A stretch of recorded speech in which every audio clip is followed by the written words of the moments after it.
Америка әскері әлемде ең мықты әскер номер 1 болып саналады ғой. Сонда бір қызығы, олар мынандай әдемі жүру, бірге бір сәтте бұрылып жүру, сосын парад, шеру, әскери шеру дегенді білмейді екен. Қазір енді Трамп өткізгелі жатыр өзінің туған күніне қарай. Сонда бір бағана үйге келе жатсам, үстімнен тікұшақтар ұшты, сосын мынау әскери ұшақтар әдемілеп, там қосарлана былай ұшып жүрді да, әскери парадқа дайындық қой. Сол кезде бір оқиға есіме түсіп кетті, осыдан бір 10 жыл бұрын ба, мені Америка елшілігі қонаққа шақырған ғой, олардың шілде айында бір ұлттық мерекесі бар, соған орай бір салтанатты қабылдау болды. Соған бардым. Жүрмін, маған ол фуршетпен әрбер жүрген, танымайтын адамдарға жабысу дегенді білмейміз ғой, бізге негізі дастархан басында отырып ет жеген жақсы, бірақ енді қайтейік, олардың реті сондай. Сосын бір кезде қарасам, анау үлкен сол елшіліктің салтанат залына мынау ту кіргізілді, Америка ту кіргізілді да, кәдімгідей әскери адам көтеріп келе жатыр туғашы. Сосын қасында анау қарауыл дейді ғой, сонда енді салтанатты қарауыл, шын қарауыл емес, 2-3 мынау морская пехота дейді ғой, naval force. Солар келе жатыр. Біз енді кинолардан оларды талай көрдік, олар қандай мықты әскер, біздің спецназ жайына қалады дегендей.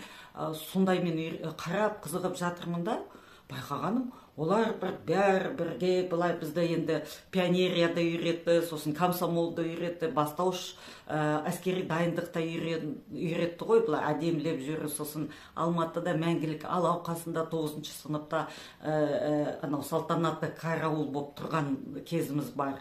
Мынау солай әдемі жүр әбден меңгергенбіз ғой сол кезде.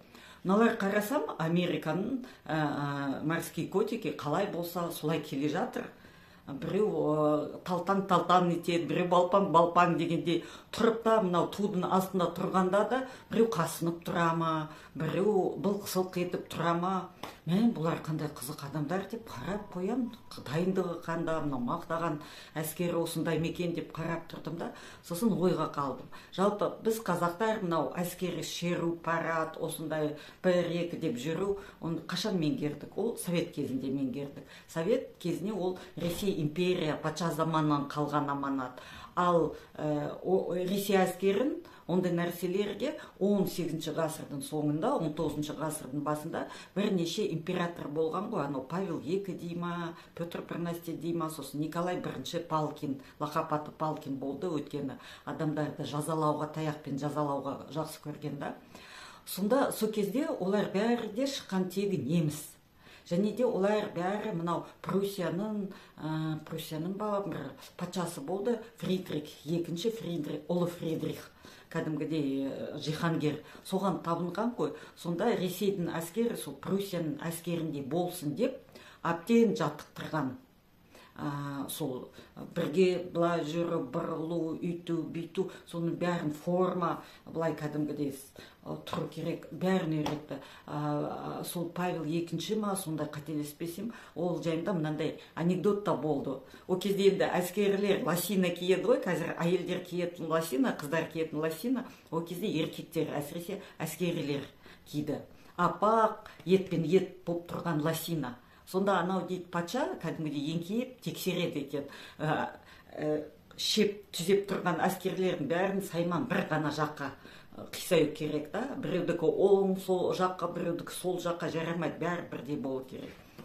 Бірақ ол заманда ондай тәртіп әрине көбінесе сондай салтанатты шеру үшін керек. Патшаның көзін қуаныш сыйлау үшін керек. Бірақ дегенмен бірге қимылдаудың өзінің мағынасы болды, өйткені окоп соғысы, қысқасы сол 19 заман тактикасы сондай болды да, бірге жүгіріп келеді, бірге атады, окоп қазады, бірге жата қалады дегендей. Сондай нәрселер негізі бірінші дүниежүзілік соғыста кең етек алған, бірақ немістер оны ертерек бастаған ғой. Сонда солай қимылдау сол кезде керек болды. Қазіргі әскерге ол пәлінде керегі жоқ. Бірақ сол анау Павел II, Николай I келе жатқан әдет бізге де сіңіп кеткен ғой, сол заманнан келе жатқан әдет. Америка әскері ондайға мән бермейді. Жалпы тоталитар мемлекеттердің, автократ мемлекеттердің әдеті екен. Өйткені қазір ең күшті әскери шеру парад ұйымдастыратын Қытай. Қытай номер 2 болып саналатын шығар қазір.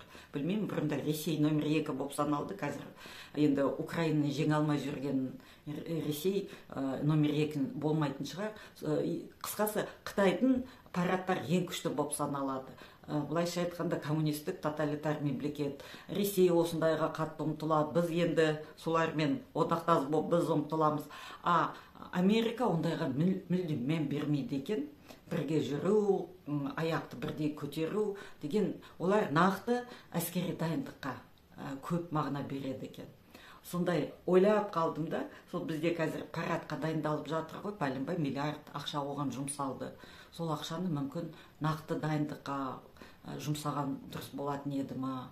Сіз қалай ойлайсыз?